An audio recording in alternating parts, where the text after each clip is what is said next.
Okay, so based on our findings, we know that everything with the engine's working well. In addition to all the diagnostics we've done previously, we know that the engine is working well, including the electronics. So because we were able to use that Noid light to test to make sure there's signal coming from the coil, we know that the PCM is good. Okay, the engine's running at the moment.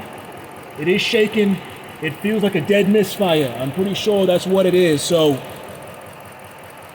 I went to O'Reilly's and picked up this Noid light set.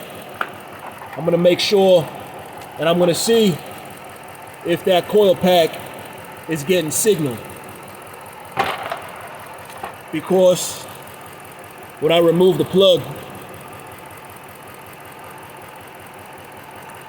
there's no change at all. So as you can see,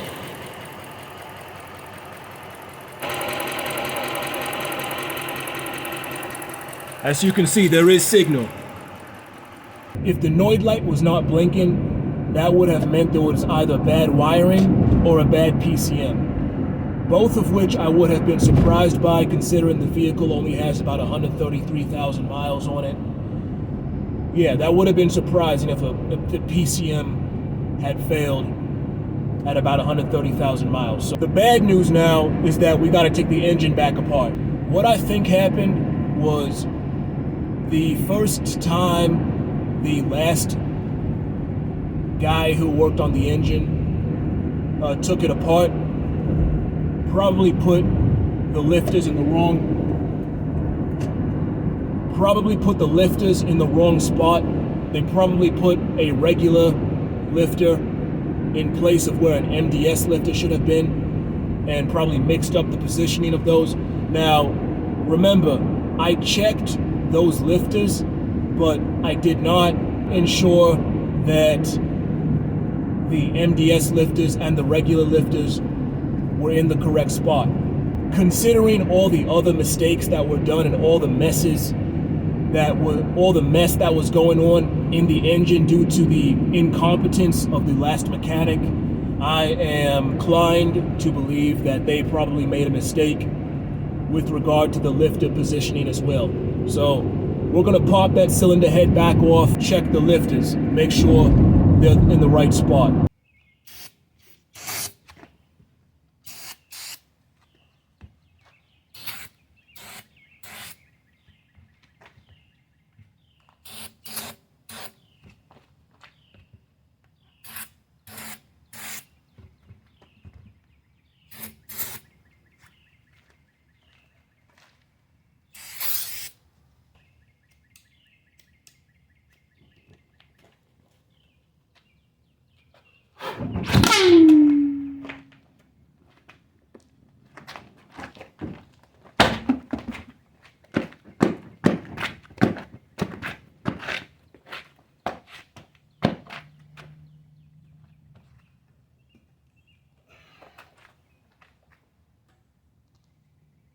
I'm currently trying to diagnose this misfire we're currently experiencing.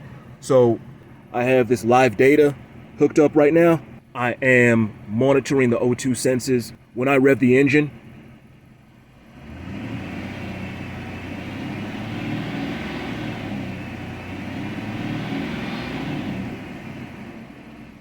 you see all these other O2 sensors are changing.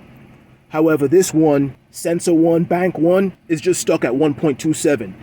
And the code I'm getting here is that the O2 sensor is stuck high. So I'm just gonna try and unplug this O2 sensor and see if that makes it run a little better.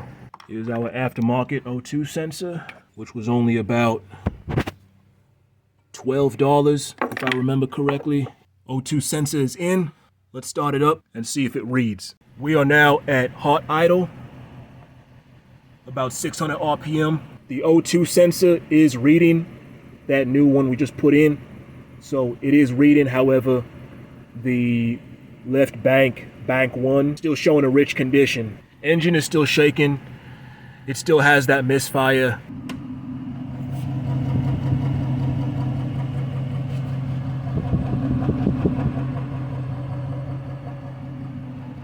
I narrowed it down to cylinder 5. Now, what I first need to mention is that whenever you're trying to diagnose a misfire or why something's not running right, before you just throw the parts cannon at it and start wasting loads of cash on erroneous lines of inquiry, you want to be a proper diagnostician. You know, you want to swap stuff and actually investigate properly. So what we've done on our car was we swapped the spark plugs from cylinder 5 to another cylinder.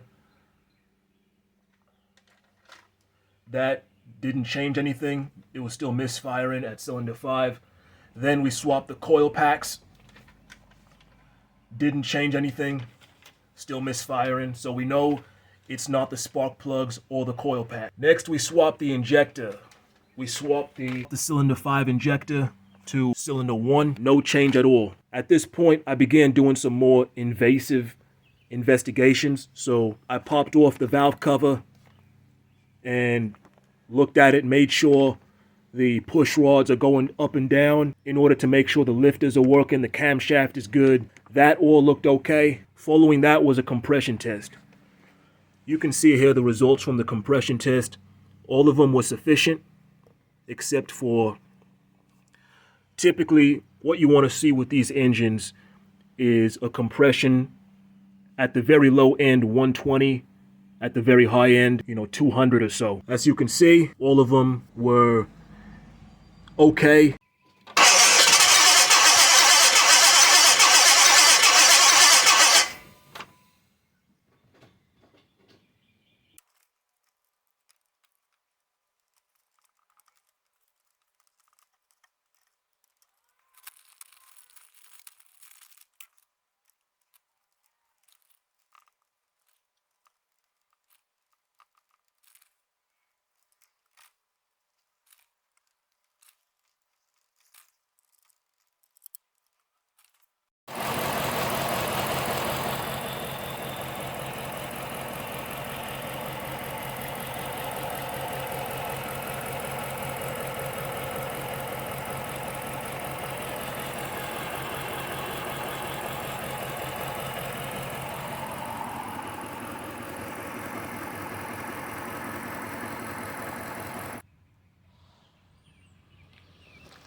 I mentioned that we had a misfire right after we got the car running. I unfortunately haven't been able to rectify that misfire. I've done a whole bunch of things, swapped out the spark plugs, swapped the fuel injectors, coil packs, just swapped the one from the misfiring cylinder to another cylinder. That didn't do it. Did a compression test. Compression test turned out good. I popped off the valve cover, made sure the rocker arms and everything was going up and down, and the push rods and, lifters were working like it should. Made sure everything was working properly. Ended up popping off the cylinder head, making sure the lifters were all in the right spot with the MDS lifters and regular lifters. They were all in the right spot. Ended up popping off the valve covers again after reinstalling the cylinder head, running it without the valve covers, and there was nothing wrong. So I have no idea. I'm just gonna keep moving along with it, and we're gonna see what happens. I mean, the show must go on. I still got a few other things to do with the car. In the meantime, just during free time, I've been able to rectify a bunch of the other issues that were wrong with the car. So, for example, we got this head unit. We got this aftermarket head unit installed. So that's much better than what was there before. I fixed the sunroof panel, so that's not weird anymore. It's still misfiring, as you can hear. We're gonna wash this car so we can get it cleaned up. As you can see, it is absolutely filthy everywhere. So this thing's disgusting.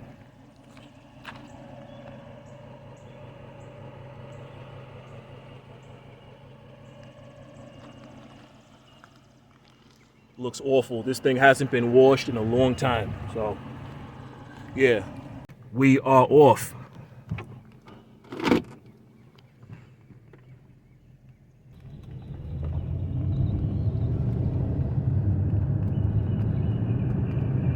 It has no issues while it's driving.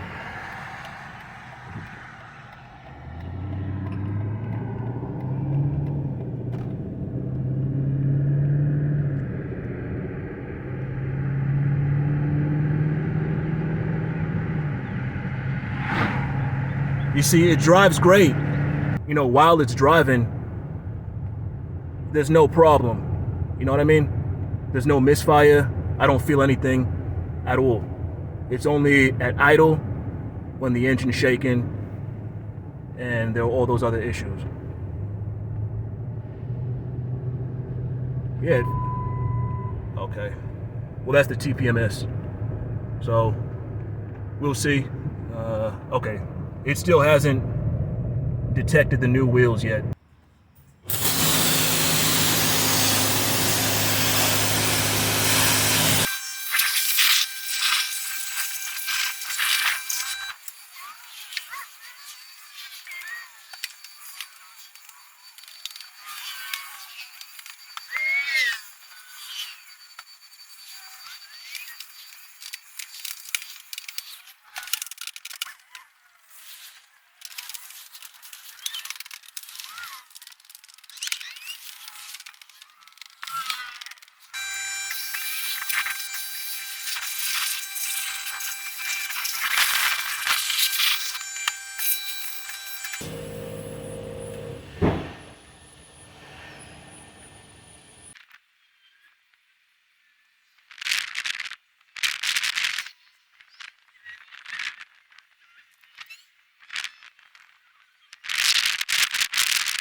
All right, folks, it is what it is. I have no idea what's wrong with that car, so I'm just gonna sell it. You know, it is what it is. Hopefully, I can recoup the amount that I have into it. So if I can get that back, that's cool. So it is what it is. I have more important things on my plate at the moment. I got a lot of things that are about to unfold in the near future. So those videos will be coming up. I really wish I could have had that car fixed up and solid. I really wanted to keep that car, not just have it and sell it, but I really intended on keeping it and daily driving it for several months, kind of like the last Chrysler 300 we had. So, but it is what it is. You know, you win some, you lose some. So, anyway, as for now, I'm grinding. I hope you all are doing the same. You all stay strong, stay healthy, and stay inspired. I'm out. God bless.